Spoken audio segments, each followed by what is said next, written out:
Hello and welcome to Game Buzz, the weekly podcast from dealspo.com that deals with the hottest news from the week. I'm Matt and I'm joined here once again by Jonathan Lester. Hi there. And by Carl Phillips. Hello. And surprise, surprise, another week, another Xbox One U-turn. Woohoo! Hooray! Yay! Actually, yeah, Carl, that noise might be appropriate. Because actually, like the last two, you know, the DRM and the indie sort of self-publishing U-turn they made, we've met those with cheers. Yes, Microsoft, that's a damn good thing. The latest one seems to sort of double back a little bit too much, perhaps, on the Xbox One's original sort of message, I guess, in that now Kinect, that really expensive next-gen upgrade for Microsoft's camera that's being bundled with the Xbox One, is completely and utterly optional. Yeah, well, it's another switch that they said couldn't be flicked, being flicked. Yep. And that's my opinion on it. Done. Yeah, well, it's a bit more nuanced than that, although, yeah, that's pretty much it right there. What they actually said was, if you don't have Kinect plugged in or you deactivate it, Xbox One will run with limited functionality. That, and when they announced that, I just completely nothinged it. I totally nothinged it. Because for me, that's how technology should work. That's how it works now. Like, to torture an analogy, if you, like, blow a tyre or you shear an axle in your car, you can still turn the engine and the air conditioning on or the heater while you wait for breakdown and listen to a bit of music while you're doing it. To use a more, like, suitable analogy, you can switch on a current-gen console if you don't have a controller synced with it or you don't have a hard drive. Or you can boot up a PC if you don't have Windows installed or well, not necessarily a critical component, but something like a sound card installed. You can use your technology even if an important bit is missing, even if the functionality is limited as a result. That's how technology should work. And in this case, it's absolutely how the Xbox One should work. Because if your dog grabs your Kinect sensor and runs off and buries it in the garden, you should still be able to play non-Kinect enabled games on your console. It shouldn't just say, right, there's no Kinect, fuck it, nothing. No, I'm not doing anything now. That technology shouldn't work like that. There should be redundancies. This is a no-brainer in theory. The problem is, though, I started thinking about it, and I really feel that because Microsoft have been doing their best to keep dealing out all of these sort of crowd-pleasing U-turns and headline-catching sound bites, I think they've really overplayed their hand with this one. They were far too quick and in far too much of a rush to get this news out that they totally forgot to lay any of the groundwork beforehand. Yep. And they've been doing this all along. But the thing is, we all know that the Kinect OS on the Xbox One is the most exciting thing that the Xbox One does. Because, frankly, most of everything else that it does is pretty mundane. That we've seen. Woo, it can play games. I've got something that can do that. Wow, it can play television. I have a television. But the Kinect OS looks amazing, and it has the potential to be fantastic because people currently complain about all the adverts and the terrible OS. With Kinect, you can just say, Kinect, play whatever. Kinect, go to this menu instantly without even, without having to go through multiple menus. You can use it to instantly multitask between various games and applications. You can use it to search for anything on the internet, search for anything on the marketplace, go through all of your onboard media and games library. It's fantastic, and Microsoft totally forgot to tell us before saying that actually you can use it without Kinect. That's the thing. I mean, every single U-turn there's been, well, actually, no, excluding the self-publishing one, which actually just should have been in there from the start. We've basically said, Microsoft, tell us, show us why we should buy an Xbox One. Show us why it's really awesome to be connected constantly to the internet, why it's going to make a difference, the difference in the next-gen console war, and why the Xbox One can do things that the PS4 and Wii U can only dream of doing. Like, show us, Microsoft. Tell us why to invest in this console. Tell us why we need this awesome new camera that can do all this funky shit that you're hinting at, but you haven't really sort of whacked your cock out on the table and shown us, have you, Microsoft? Show us, Microsoft! Microsoft. No. But they haven't done that. They haven't done that, and yet they've said, actually, you don't necessarily need one. That's all they've done. Yeah. They've done it in the wrong order. What they needed to do, as you've said, was show us all of this amazing stuff and then say, well, worst case scenario, you can run it in a Kinectless safe mode. If why necessary. would you ever Absolutely, exactly. But why would you ever want to? And we would say, well, we wouldn't want to. Look, it looks awesome. But they haven't done that. So now people are asking a very awkward question, which is, if Kinect is not strictly essential, then why do we have to pay extra for it? And the annoying thing about this question is that it has the easiest answer ever. The answer to that question is, because it's awesome. And Microsoft haven't said it. They haven't explained that. They haven't sat us down and shown us that. And it really feels like they've overplayed their hand and they've just come out far too fast with this bit of news that set them back rather than push them forward. Because this is a tiny point that should have just been dealt with in a little mention on Xbox Wire in a post about how great Kinect is. You know? And the thing is, no. As you mentioned there, the answer to that question is it's awesome, not, oh, you don't have to buy Kinect. Because the thing is, reports suggest that like this new Kinect, which if it's as powerful as Microsoft say it is, like it's understandable that it might have cost as much to develop as the console itself, which is basically a PC. Like Microsoft want people to buy this Kinect. They haven't announced a Kinectless bundle. They say they have no plans to going forward. They reiterated that point from a few months before. And yeah, they absolutely don't want to sell a Kinectless SKU because they spent all this fucking money developing it. So to turn around and go, oh, you don't really need one. And then for people to come back and say, well, why should we pay for one? They can't turn around and say, oh, you don't really have to. Because that would just defeat the entire point of this camera and would render it the pointless, casual peripheral that so much of the market views the current gen Kinect as. Because that's what it is. Although that's being kind. What it is a beta test that we have to pay a ludicrous amount of money to get involved in. Mm-hmm. I mean, that's not entirely fair. Witten did try, unsuccessfully, to explain that it does limit your functionality. You don't get the optimal experience out of it. It's what he should have said was basically that you can run it in safe mode, essentially, is what he should have said. But yeah, they've just totally, as I said, and then you said in the article, and then everyone's saying now, they've put away the stick and they're saying you don't have to use a Kinect, but they haven't shown us the big juicy carrot that makes us want to pay £429 for the privilege. No, I wish, back in the Xbox reveal, I wish that they'd come out, and Yusuf Mehdi did a little bit of a sort of OS kind of swipe through, but I wish they'd made more of that and come out and said, okay, right, the current gen Kinect, we understand, like we were aiming for Minority Report kind of menus and we didn't quite get there, but this one, look at this. And I'd just done a fucking half an hour menu, not even mentioned sports, just done a half an hour to sort of look at what I'm playing with, and the multitasking is so awesome. And yeah, you can unplug it. But why would you ever want to? Because of this. Look at what I'm doing with my hands. Yes. Exactly. And we would have been like, exactly. Shit and look what I'm doing with my voice. Its voice commands are amazing. And then he would have said, well, I mean, obviously, Kinect, the Xbox One isn't so much of a dick that it will just switch off when you unplug it. Obviously. I mean, that is a no-brainer, right? No, that's not what they did. And the problem is, this leads on to a bigger problem now, because Microsoft have been, as we've said, flip-flopping wildly over these last few weeks. And even though a lot of their U-turns have made them look better, it also makes them look rudderless, if you know what I mean. Kind of directionless, a bit weak, a bit like perhaps they don't actually know what they're doing.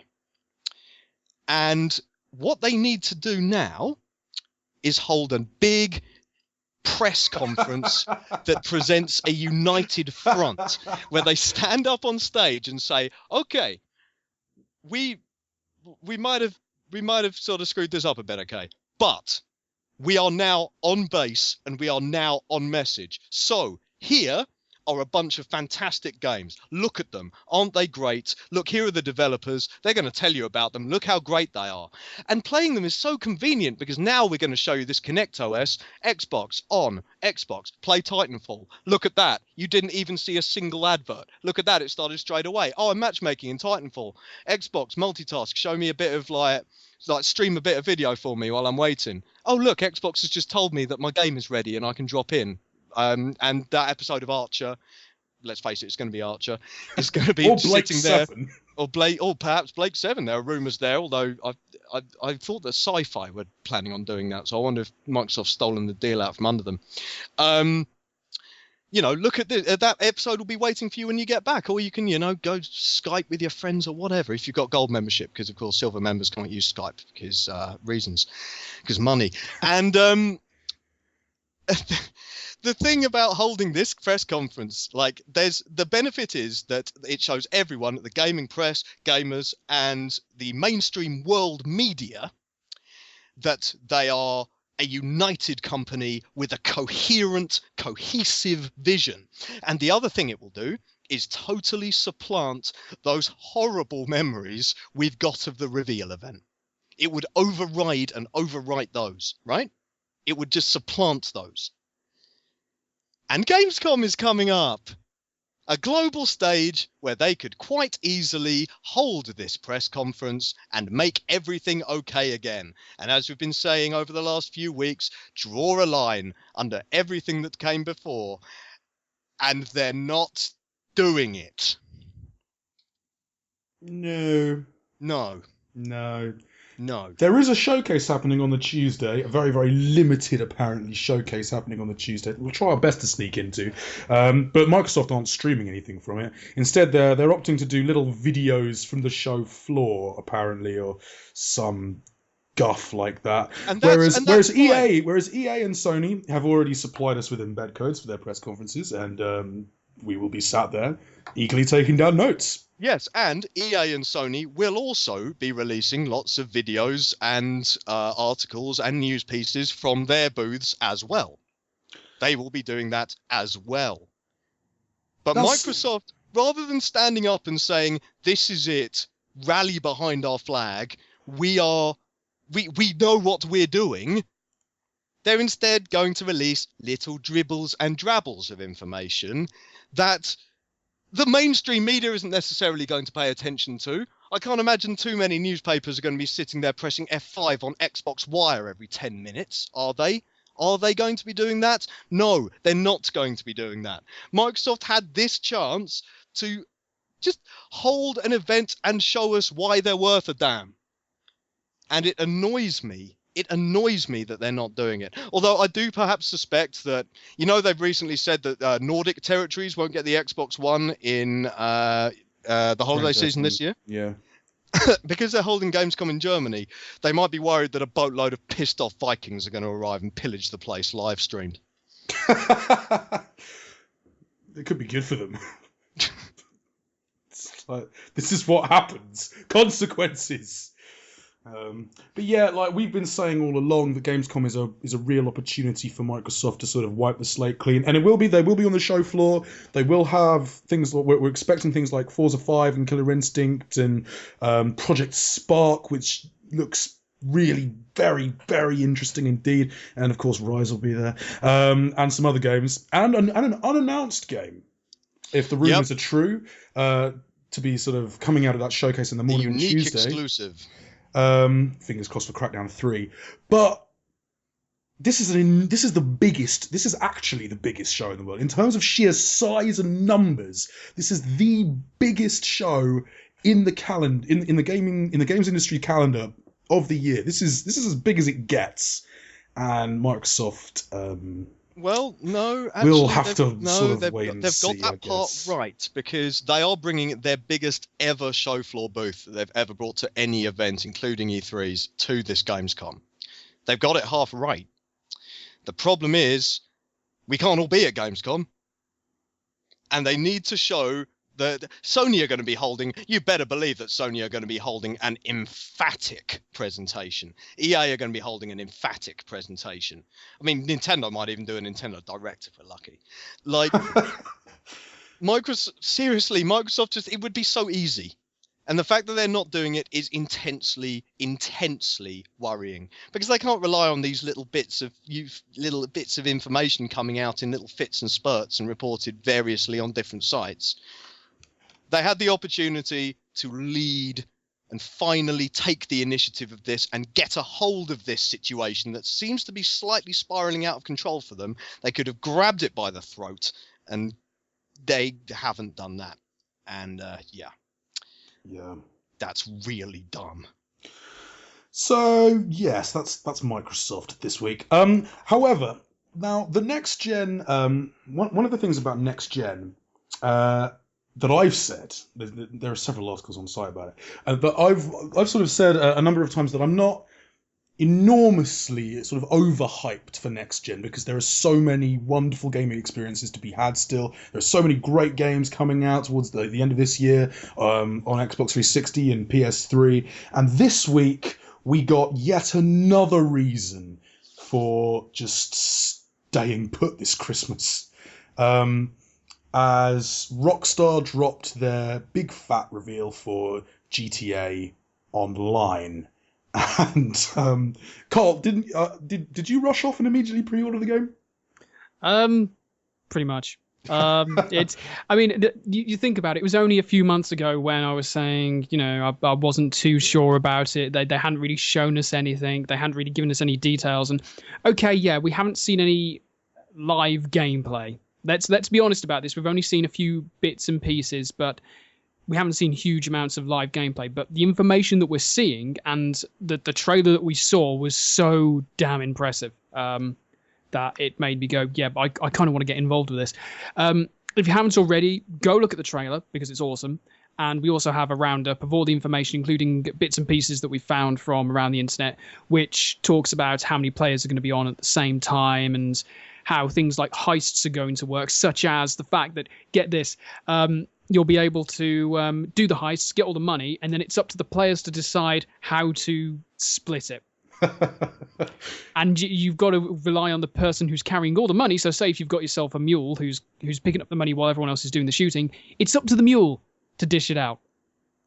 So I imagine there's going to be a lot of double crossing going on, and that's both frustrating and hugely exciting. But it's this kind of like sandbox world that's we've really been looking for, because obviously APB didn't quite pan out. And I mean, I'm hoping that they've said they're going to be adding in more content and more missions and everything else as time goes on. And it just looks awesome, which is a shame because we were looking forward to having Payday Day. And now we're not going to really bother. Payday 2. Yeah. It's got all those great heists, and there's room for both. But oh my god, GTA's got that single player lockdown as well. Exactly. A disk drive can only hold one disk, and when push comes to shove, I know which disk that's going to be. Absolutely. I mean, they have said that GTA Online will launch 2 weeks after the release of the main game, which is, some people might find a bit puzzling, but A, it gives you 2 weeks to play the single-player game, so, enjoy that. And two, it also means that they can get an idea of how to stress test the servers. That's my theory anyway, because they'll know how many copies they've sold, and they'll go, okay, we need this amount of server power, which, as we've seen from many MMO launches, is a possibility that servers can melt down when everybody tries to log on. So I think that's kind of a wise decision, really. And yeah, it just looks so good. So good. It was because I mean the last one they did, where they sort of did the blowout of the single player stuff. I think that was the first point where you and I had been like previously slightly skeptical. A number of our regulars had commented on our skepticism on the site.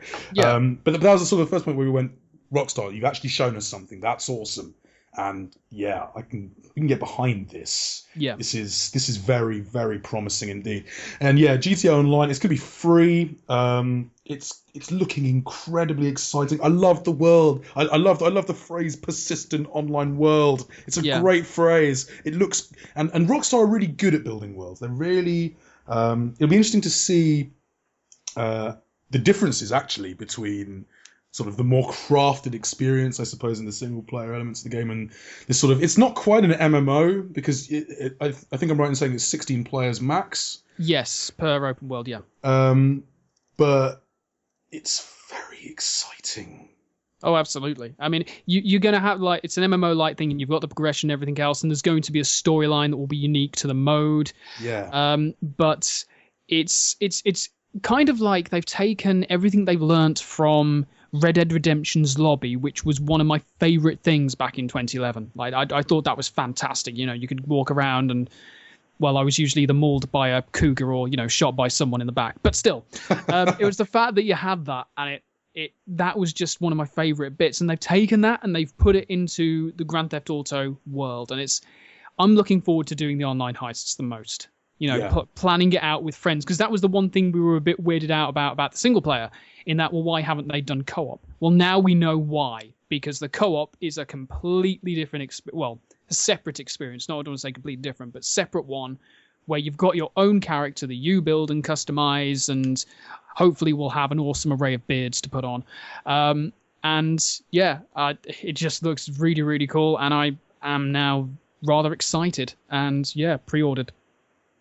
Hot damn. Yeah, I think that's Tillspoint playthroughs sorted out for the next good year. God, yes.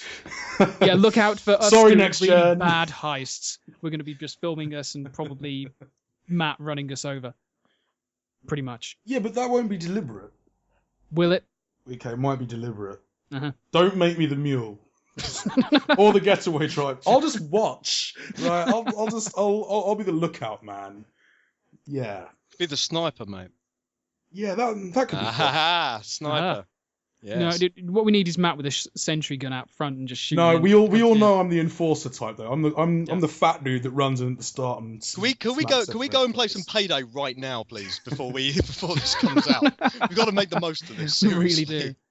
Before we do that though, obviously Gamescom just around the corner. We are going to have some big coverage coming up, both sort of during next week and into the distant future beyond. Expect a whole bunch of previews and hopefully a slew of video interviews. We're taking 2 video setups out to Cologne this year.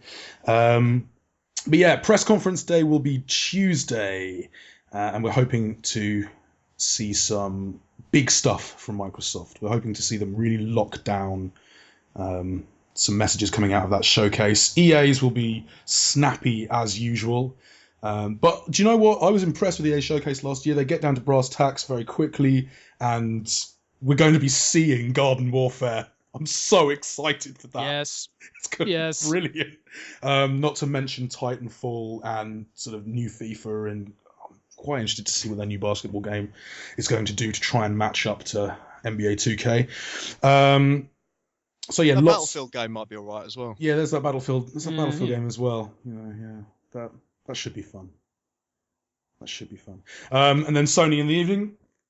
Lots of PS4 stuff going to be there. There's going to be a fair bit of PS3 stuff as well. And we're finally going to be getting hands-on with Rain from Sony Japan. Japan Studio have been knocking some seriously awesome stuff out of the park over the past year or two.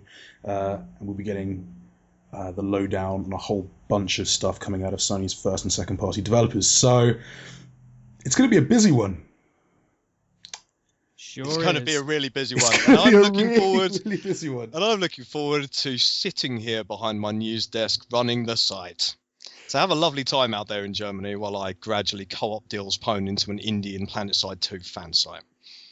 I've no problem with that. I mean, what I really mean is sit on Xbox Wire pressing F5 every 10 seconds. It's all right. We'll bring you some Bratwurst wrapped in a schnitzel. Don't patronise me. Actually, that'd be delicious. Thank you very much for listening, guys. We will catch you next week out in Cologne, hopefully for some Gamescom postcards. Otherwise, we'll see you after Germany for some awesome write-ups. Fingers crossed. Thanks for listening, guys. Bye. Auf Wiedersehen. It's German for goodbye. Are we doing European languages in Germany? No, because Gamescom's in Germany. So can I be French? No, because it's not in France. Au revoir, No, but why? Because it's right next door. You know, they are neighbors. I'm still shaking my head. I haven't stopped. Has the podcast stopped? I think it stopped right about